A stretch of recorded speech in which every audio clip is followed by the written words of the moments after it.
Nous sommes au Bhoutan, au pays du dragon. Un petit pays grand comme la Suisse, 700 000 habitants, coincé entre la Chine au nord, 1,4 milliard d'habitants, l'Inde au sud, 1,2 milliard d'habitants. Un relief en toit incliné du nord au sud. Au nord, l'Himalaya culmine à 7400 mètres.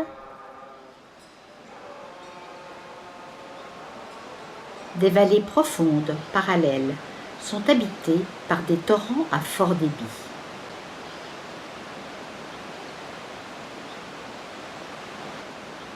Elles s'élargissent en de vastes vallées fertiles pour s'épanouir dans les plaines de l'Inde. Un petit pays difficile d'accès, un aéroport unique à Paro. Une route principale étroite, souvent coupée.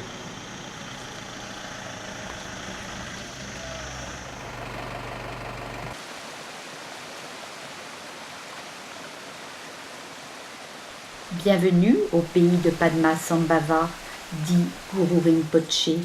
C'est d'une grotte ici à Taksang, maintenant ermitage, qu'au 8e siècle, arrivé du Tibet, il diffusa l'enseignement de Bouddha. Bouddhisme tantrique, dit des bonnets rouges, qui croient en la réincarnation. Le long des chemins, les tissus colorés, symboliques, nous rappellent les 5 éléments. Le bleu pour la voûte céleste, le blanc pour l'air, le rouge pour le feu, le vert pour l'eau et le jaune pour la terre. Les longtas, ou chevaux de prière, écartent les difficultés. Les chortaines abritent des reliques, le passage d'école, avec l'obligatoire Nagalo Sososo, que les dieux soient avec nous et avec notre esprit.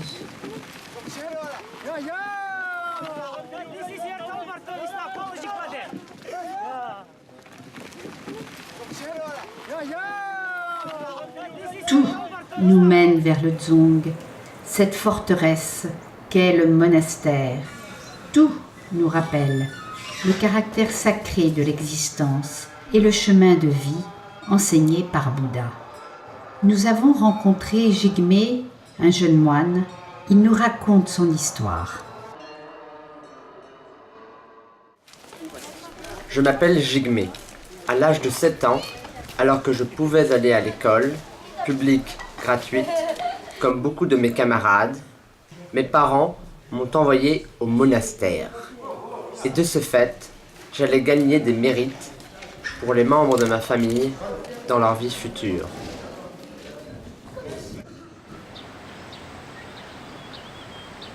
Mes parents sont agriculteurs, comme 70% des Bhoutanais, et cultivent le riz.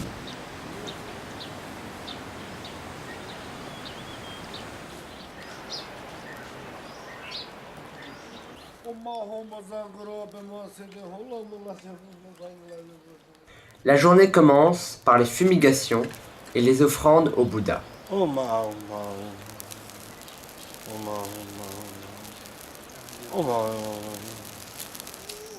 Voici mon village.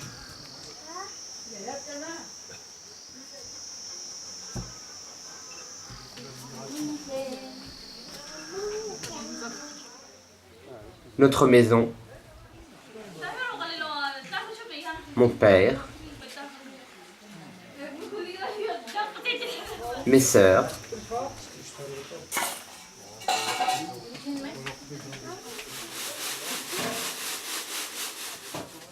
Ma mère, qui ne manque jamais ses prières rituelles. Mon grand-père, qui vit dans une modeste maison au toit en bardeaux de bois.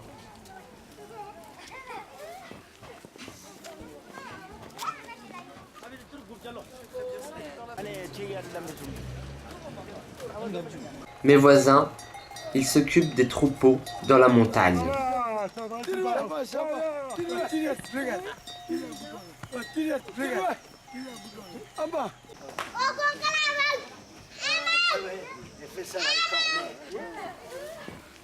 Les peintures murales protègent chaque maison du mauvais œil. et lui assure la fécondité. Nous ne manquons de rien. Chaque semaine, nous allons au village voisin pour vendre et échanger nos produits.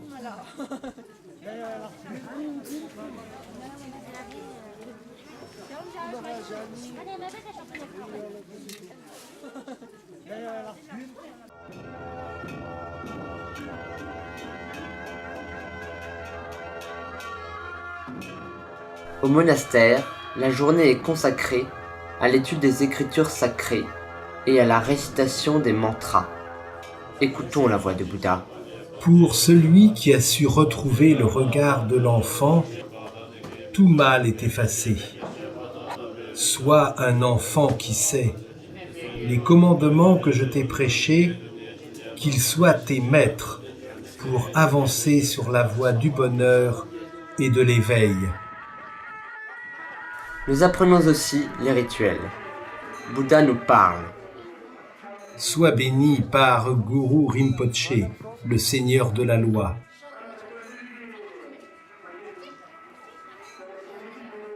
Reçois l'eau qui purifie, le riz de l'abondance sanctifié par l'offrande.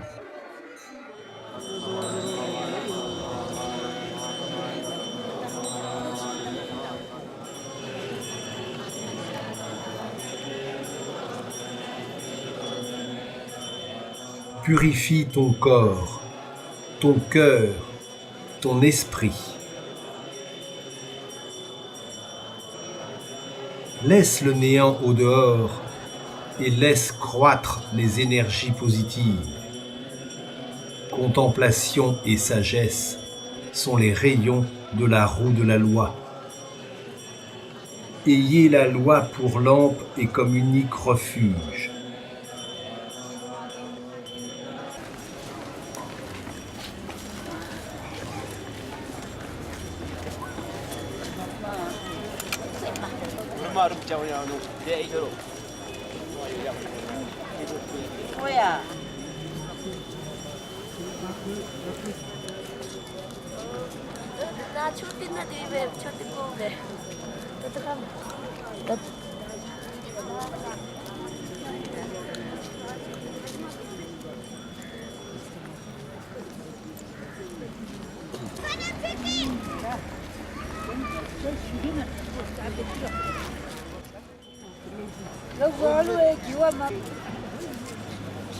Partage avec ton prochain doivent être ton quotidien.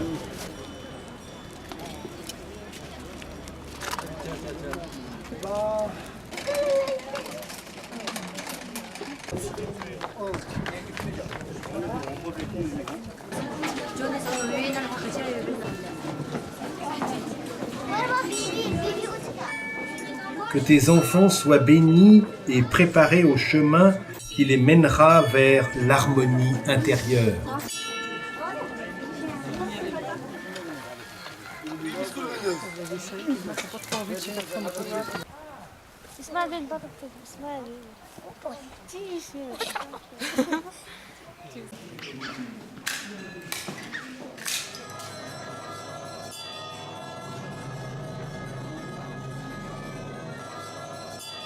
Après la confection des offrandes, à base de beurre, partagées avec les oiseaux de la nature, les tâches ménagères, vient l'apprentissage des danses sacrées pour le festival.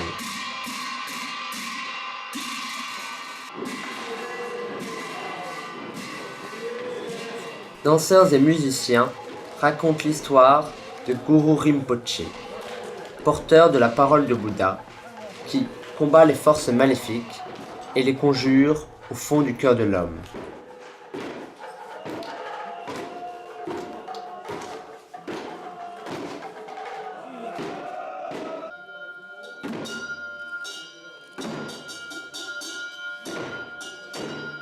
Bouddha dit : Rassemblez-vous, moines et civils, pour louer le précieux maître au sein de son sanctuaire. Et vous, les musiciens, avec cymbales et tambours, purifiez l'espace.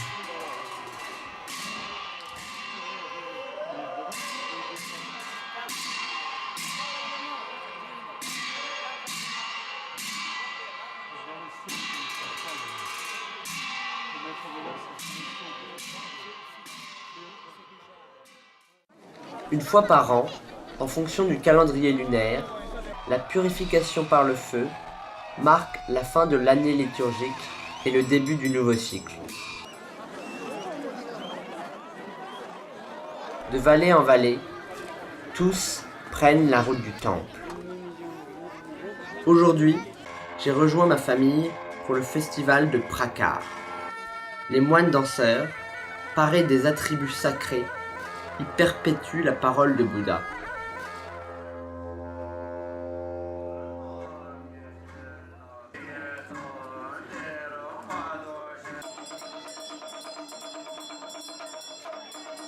Trop jeune encore pour danser, j'assiste en spectateur. Les chapeaux noirs prennent possession de la piste de danse et expulsent les esprits mauvais.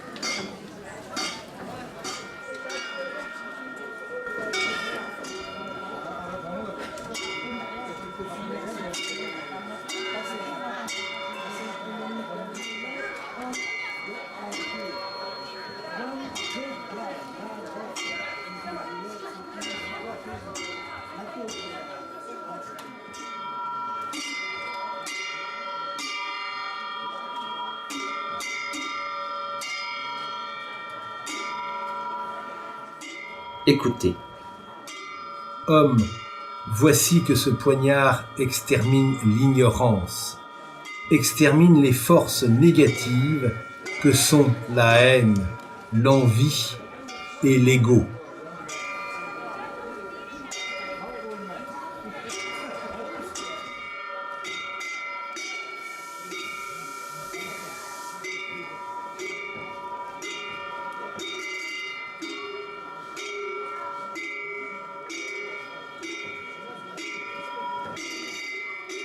Pendant les 108 jours qui te sépareront de ta mort et de ta renaissance, les gardiens de cimetière te protégeront des forces démoniaques.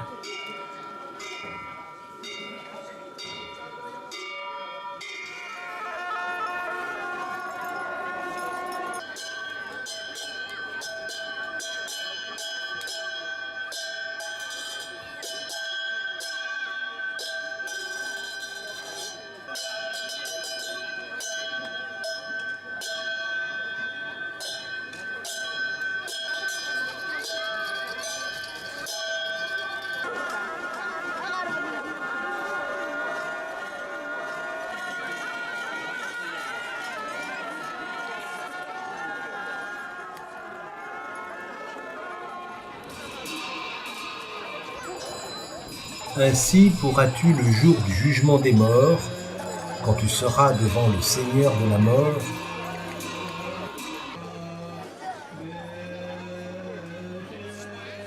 toi, l'homme blanc, l'homme vertueux, faire peser tes mérites et, emporté par les reines célestes, partir pour le nirvana.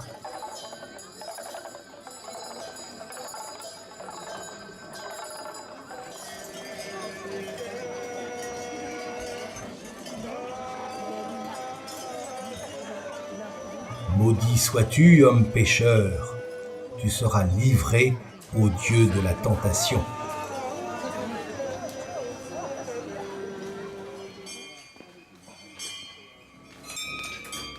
Jigmé a 20 ans. Restera-t-il au monastère?